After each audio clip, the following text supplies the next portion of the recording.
اعوذ باللہ من الشیطان الرجیم بسم اللہ الرحمن الرحیم اللہم صلی علی محمد و آل محمد۔ شیعہ حضرات جو اپنے چھتوں پہ حضرت غازی عباس علیہ السلام کا علم لگاتے ہیں، مرزا انجینئر نے اسے بدعت اور حرام قرار دیا ہے اور شیعوں کو چیلنج کیا ہے کہ آپ کے پاس قیامت تک کے لیے مہلت ہے، آپ اس کا جواب دیں۔ تو مرزا انجینئر صاحب، جواب تو میں آپ کے گھر کی کتاب سے دوں گا انشاءاللہ بفضل خدا، اور مختصراً ترین ٹائم میں دوں گا کیونکہ میرے مرضی ہے کہ کم ٹائم میں جو ہے اچھا میسج چلا جائے، اور کچھ قرآن سے بھی میں تھوڑا بہت جو ہے مدد لوں گا۔ سب سے پہلے آپ مرزا انجینئر کا یہ بیان سنیں۔ ہمارے جو شیعہ بھائی ہیں ان کے گھروں میں آپ دیکھیں گے انہوں نے وہ غازی عباس کا وہ پنجہ لگایا ہوتا ہے، لوہے کا، سٹیل کا بنا ہوا، ایز اے سمبل۔ تو میں ان سے ایک معصومانہ سوال کرتا ہوں کہ آپ اپنے علماء سے ذرا پوچھیں کہ وہ پنجہ جس کو اللہ نے اپنا ہاتھ قرار دیا قرآن میں، سورہ فتح میں بیعت رضوان کے موقع پر نبی علیہ السلام جب صحابہ کی بیعت لے رہے تھے تو اللہ نے فرمایا کہ ان کے ہاتھوں کے اوپر اللہ کا ہاتھ تھا، اے جب نبی جب آپ ان سے بیعت لے رہے تھے صلی اللہ علیہ وآلہ وسلم۔ تو رسول اللہ کے ہاتھ کو اللہ نے اپنا ہاتھ قرار دیا، فزیکلی نہیں، ایک آنر کے طور۔ پھر قرآن میں آیا غزوہ حنین کا ذکر، وما رمیتا اذ رمیتا ولکن اللہ رما۔ اے نبی جب آپ نے وہ کنکریاں پھینکی تھی نا کافروں کی طرف جسے وہ اندھے ہو گئے تھے، جب حضور کے 12,000 کا لشکر آپ کو چھوڑ گیا، صرف 80 بندے ساتھ رہ گئے، جو بخاری مسلم میں آیا، رجز پڑھتے ہوئے ایک کنکریوں کی مٹھی بھری اور کافروں کی طرف بھیجی، ایسے کر کے ہر کافر کی آنکھ میں وہ جا کے کنکر پڑا، اور روحانی طور پہ اللہ تعالیٰ نے حضور کے ہاتھوں کی برکت سے معجزہ ظاہر کیا، یہ فتح ہوئی، لیکن اللہ نے اسے اپنی طرف منسوب کیا کہ اے نبی جو آپ نے وہ کنکریاں پھینکی تھی نا، وہ آپ نے نہیں پھینکی تھی، وہ تو اللہ نے پھینکی تھی، جب کہ آپ نے پھینکی تھی۔ تو حضور کے ہاتھ کو اللہ نے اپنا ہاتھ قرار دیا۔ تو کیا مولا علی جب 5 سال تک، آلموسٹ 5.5 سال تک خلیفہ راشد رہے ہیں، تو رسول اللہ کے پنجے کی شبیہ بنا کے انہوں نے اپنے گھر کے اوپر یا مسجد نبوی میں یا کوفے کی جامع مسجد میں لگائی تھی؟ ٹائم قیامت تک جے جواب دینا جس کا تو سرکار جے حضور دا پنجہ نہیں ہے نا تے عورتیں کوئی پنجہ شاہی کوئی، یا مولا حسین علیہ السلام نے کبھی مولا علی کا پنجہ لگایا ہو کہ میرا باپ تو وہ تھا کہ جس کو غدیر خم پہ اللہ کے نبی نے ہاتھ میں ہاتھ ڈال کے صحابہ میں بلند کر کے کہا تھا، من کنت مولا فعلی مولا، جس کا مولا میں اس کا مولا علی۔ تو میرے باپ کا ہاتھ رسول اللہ نے اپنے ہاتھوں میں لیا تھا، لہذا میں مولا علی کے پنجے کی شبیہ اپنے گھر میں لٹکا لوں یا اس کا جھنڈا بنا۔ یہ سب کی سب بدعات اور رسومات ہیں۔ وہ ایک شیعہ عالم کہنے لگے کہ اب انجینئر صاحب جو ہے نا ان کا مسئلہ ہے کہ وہ کہتے ہیں ہر چیز قرآن و سنت سے دکھاؤ۔ دین وہ ہے جو آسمانوں سے نازل ہوا، دین وہ ہے جو اللہ کے نبی علیہ السلام بتا کے چلے گئے، اس کے بعد جو کچھ ہے وہ آپ کے اپنے اجتہاد ہے۔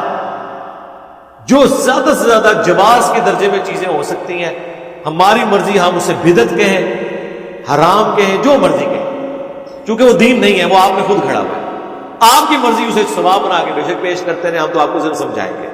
جی تو ناظرین، بیان آپ نے سنا ہے مرزا انجینئر صاحب، یہ علم آپ کے گھر کی کتاب سے، رسول اللہ کی سنت سے، رسول اللہ کے دور سے یہ ثابت ہے، بس آپ کے دل میں اہل بیت کے بغض کا زنگ چڑھ گیا ہے آپ کے دل پہ، اس لیے آپ کو وہ علم نظر نہیں آیا آپ کی اپنی کتاب سے۔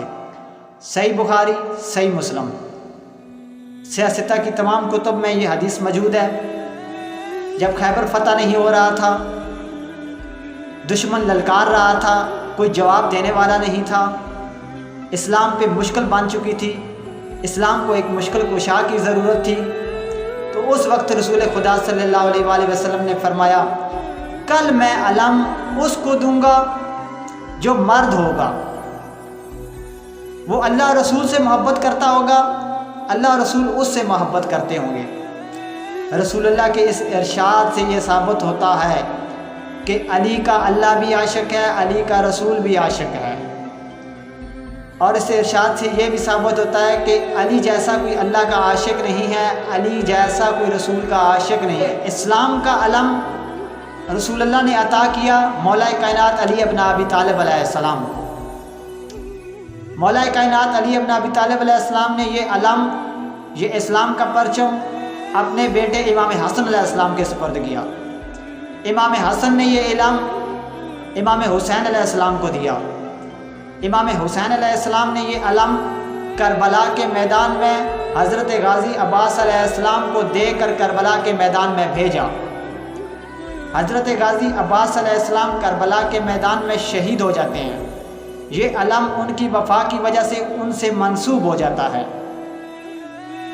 یہ علم دراصل اسلام کا علم ہے، یہ علم دراصل پنجتنی علم ہے، یہ علم دراصل حسینی علم ہے جو شیعہ حضرات اپنی چھتوں پہ لگا کے بتاتے ہیں کہ ہم حسینی ہیں، ہم پنجتنی ہیں، ہمارا یزید سے کوئی تعلق نہیں ہے۔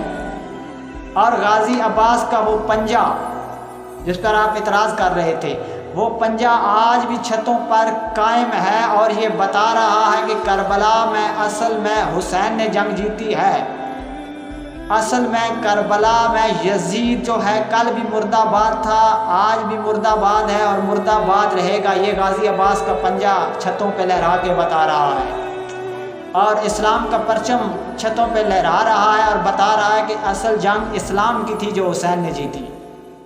رسول اللہ کے دور میں بھی علم ہوتے تھے، اسی علم سے پتہ چلتا تھا کہ یہ لشکر کس کا ہے، مسلمانوں کا ہے، یہودیوں کا ہے، اسی سے پتہ چلتا تھا، علم ایک نشانی ہوتی تھی۔ تو آج کے دور میں بھی اگر کسی بلڈنگ پہ، کسی عمارت پہ کوئی پرچم نصب ہو، مثال کے طور پر اگر کسی عمارت پر امریکہ کا پرچم لہرا رہا ہو تو آپ یہی سمجھیں گے کہ یہ امریکی بلڈنگ ہے۔ اگر کسی بلڈنگ پہ ایران کا پرچم لہرا رہا ہو تو آپ یہی سمجھیں گے کہ یہ ایرانی بلڈنگ ہے، ایران والوں کی ہے۔ یعنی اسی سے پہچان ہوتی ہے کہ یہ بندہ اس فلاں ملک سے یا فلاں حضرت سے منسوب ہے بندہ۔ تو شیعہ حضرات اس لیے علم لگاتے ہیں کہ ہم پنجتنی ہیں، ہم حسینی ہیں، ہمارا یزید کے ساتھ کوئی تعلق نہیں ہے۔ شاعر حسینی تابوت ہو جائے، علم ہو جائے، ذوالجناح ہو جائے، یہ شاعر اللہ ہیں، کیونکہ قرآن مجید میں جو قربانی کے جانور ہیں ان کو اللہ تعالیٰ نے شاعر اللہ کہا ہے۔ اس کی نسبت تو حضرت ابراہیم علیہ السلام کے ساتھ ہے، اللہ نے کہا یہ شاعر اللہ ہیں۔ جن کے گلوں میں قربانی کا پٹا ڈال دیا جائے جن جانوروں کے گلے میں، وہ بھی اللہ تعالیٰ نے کہا کہ شاعر اللہ ہیں، اور شاعر اللہ کی تعظیم دلوں کی تقویٰ سے ہے۔ اسی طرح جو شاعر کربلا ہیں، شاعر حسینی ہیں، وہ سب شاعر اللہ ہیں، ان کی تعظیم دلوں کی تقویٰ سے ہے۔ تو مرزا انجینئر صاحب جواب تو آپ کو مل گیا ہے، لیکن آپ پھکی بھی لیتے جو یہ دراصل یہ پرچم عباس پرچم اسلام ہے، پرچم پنجتنی ہے۔ جو اس علم کی مخالفت کرتا ہے سمجھ لو کہ چھپا ہوا یزیدی ہے۔ مرزا انجینئر صاحب بہت سے مفتاں، بہت سے ملا آئے، بغض اہل بیت میں مر کے واصل جہنم ہو گئے۔ مرزا انجینئر تو تے کوئی شے کوئی نہیں۔